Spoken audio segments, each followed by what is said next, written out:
Miris sekali ya kita melihat berita tadi, ada seorang anak dianiaya oleh ibu, paman, juga kakeknya sendiri hingga mengakibatkan si anak ini meninggal dunia. Ya, dan menurut kabar anak ini kerap mencuri hingga membuat malu keluarga. Dan sebenarnya bagaimana seharusnya mengelola emosi jika anak ini bermasalah? Sudah bergabung bersama kami psikolog klinis Klinik Ruang Tumbuh Irma Gustiana. Ya, selamat pagi Mbak Irma. Ya Mbak Irma, kita sangat miris sekali begitu ya mendengar informasi tadi bahwa di mana tempat yang seharusnya menjadi tempat yang paling aman begitu untuk anak-anak, tapi ini tidak atau malah sebaliknya gitu. Nah, menurut Mbak Irma sendiri ini sebenarnya yang salah tuh dari mana gitu? Apakah memang karena perilaku anaknya ataukah memang yang keluarga tersebut tidak kondusif saja begitu? Oke, baik Mbak. Ya, ini kita prihatin ya. Ini seperti fenomena gunung es. Ya. Satu masalah selesai, ada lagi nih masalah baru. Terutama yang terkait dengan kekerasan dalam keluarga. Ya. Jadi kalau boleh kita lihat dari berbagai perspektif, sebuah tindakan kejahatan atau kekerasan yang terjadi dalam keluarga itu berdasarkan beberapa variabel. Ya, jadi kompleks. Jadi tidak pernah ada satu faktor tunggal yang mengakibatkan kenapa seseorang kok tega melakukan atau ini salah siapa sebenarnya. Ya, jadi yang perlu untuk kita lihat memang ada beberapa penyebab. Memang terkait dengan regulasi secara emosional. Ya, jadi ketidakmampuan seseorang untuk bisa mengelola dirinya sehingga ketika tekanan-tekanan begitu banyaknya, akibatnya seseorang ini bisa menunjukkan ledakan emosional. Manifestasinya itu biasanya pada bentuk lisan ataupun juga tindakan perilaku kekerasan. Dan yang paling sering kali menjadi isu itu adalah korbannya selalu anak yang memang seringkali dianggap sebagai pemicu dari permasalahan yang ada dalam keluarga gitu. Lalu kemudian bisa jadi gitu ya pelakunya ini memang punya masalah terkait dengan kesehatan mental gitu, karena normalnya seseorang itu kan kalau dia adalah orang tua, orang dewasa itu kan harusnya bersikap melindungi, tetapi tindakannya bisa tergolong abnormal karena kok bisa ya seseorang yang melindungi lalu kemudian melakukan tindakan sesuatu yang memang tidak boleh dia lakukan sebagai pelindung anak gitu. Dan bisa juga memang ada isu terkait dengan depresif ya, contohnya pada ibu gitu ya, pada ibu yang menjadi pelaku tindakan kekerasan pada anak, kebanyakan dan menurut riset itu memang berawal dari depresi yang dialami gitu. Mbak Irma, tapi ini pelakunya bukan hanya ibunya saja, pamannya juga ikut di situ, kemudian ada kakeknya juga diikut di situ. Kalau Anda menganalisa, sepertinya bukan hanya sekedar permasalahan yang terjadi di keluarga inti saja, tapi juga keluarga yang lebih besar gitu, karena ada pihak-pihak lain, paman dan juga kakek yang ikut. Anda mencermati masalah ini, memang sebetulnya apa sih yang hingga membuat anak ini kerap menjadi korban pelampiasan itu? Ya, ini juga sangat disayangkan ya, artinya keluarga besar turut serta gitu ya melakukan tindakan kekerasan kepada si anak ya.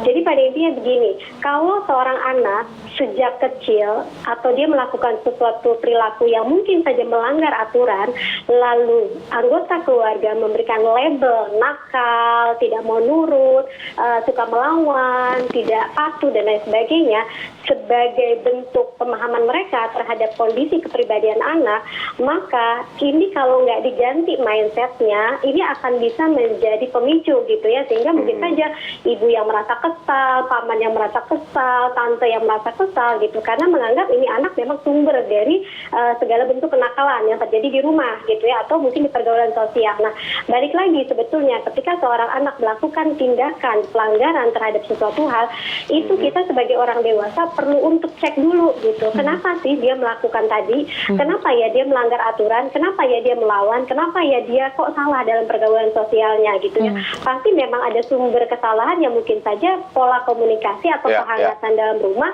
ini nggak dikelola dengan baik gitu. Kalau faktor perceraian ini yang terjadi antara si ibu dan bapaknya, apakah bisa kemudian menyebabkan si anak ini berperilaku melawan atau melanggar aturan gitu, sehingga potensial.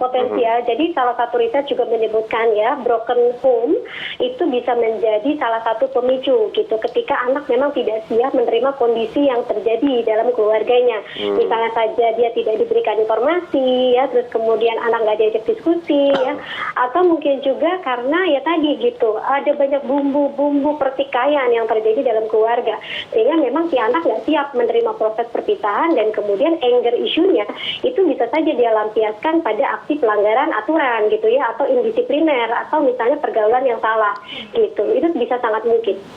Ya Mbak, tapi bagaimanapun begitu ya, seharusnya di sini melihat kasus ini yang harus bisa berperilaku lebih baik itu adalah orang-orang dewasanya begitu ya, karena kan anak kecil ini mereka ya mungkin dengan perilaku dia nakal, kemudian yang tadi diberitakan adalah dia mencuri. Nah ini kan dia itu belum full sebagai sebagai manusia yang mengerti begitu, dia belum dewasa. Nah, melihat ini seperti gitu. Apakah memang berarti orang dewasanya yang harus selalu aware atau selalu bisa mengelola emosi mereka sendiri begitu? Iya, jadi misalnya seorang anak yang melakukan aksi pelanggaran, aktivitas mencuri gitu ya. Aktivitas mencuri itu umumnya adalah sebuah cara atau dia manifestasikan ada kebutuhan yang nggak terpenuhi gitu. Sehingga berbagai cara bisa dilakukan oleh seorang anak atau remaja ya. Jadi kayak ada kekosongan dalam diri, kurang kasih sayang, kurang perhatian, tidak adanya komunikasi mengenai apa yang boleh, mana yang nggak boleh ya. Lalu bagaimana dia harus mengatur atau mengelola emosinya, menahan diri. Nah, ini akibatnya kalau anak atau remaja tidak ada didikan yang positif atau nggak punya role model yang positif, maka dia nggak bisa tuh menahan dorongannya. Dia mungkin saja secara spontan melakukan tadi karena ada kepuasan dari aktivitas yang menurut dia itu sebetulnya pelanggaran gitu ya, atau mungkin dia juga nggak tahu sebenarnya itu pelanggaran. Jadi memang yang paling penting kalau kita bicara family atau keluarga adalah bagaimana orang tua bisa memberikan stimulus moral kepada si anak gitu.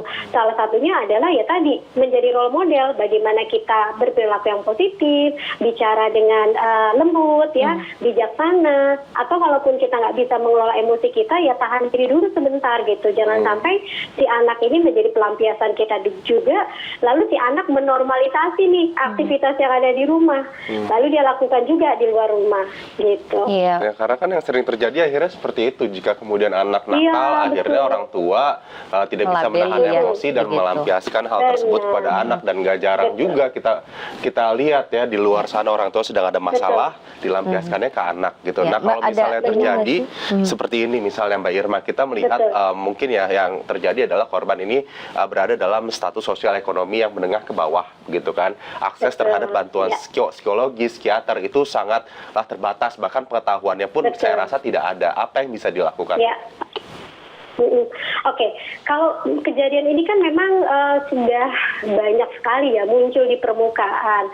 Jadi sebenarnya edukasi, terus kemudian awareness terkait dengan pentingnya bagaimana pemberdayaan keluarga itu jadi penting. Contohnya misalnya Karang Taruna, PKK ya, terus kemudian unit-unit sekolahan itu perlu untuk bisa mempunyai campaign gitu ya, berkampanye mengenai bagaimana sih kita setidaknya gitu ya dalam sebuah keluarga, contohnya berbicara, mendengarkan, memberikan contoh yang positif gitu ya. Jadi karena gini, kalau tadi betul seperti yang dikatakan oleh Mas Adi gitu ya, jadi menengah ke bawah atau yang lower banget itu seringkali nggak punya akses, bahkan nggak tahu. Jadi kita sistemnya adalah ya jemput bola gitu, memberdayakan semua lembaga-lembaga keluarga, kepemudaan, pemerintah, sekolahan gitu untuk terus-menerus memberikan kampanye gitu, mengedukasi mereka gitu, di mana cari bantuan, apa yang harus dilaporkan, itu jadi penting sekali. Sama latihan-latihan gitu, bagaimana berkomunikasi dalam keluarga,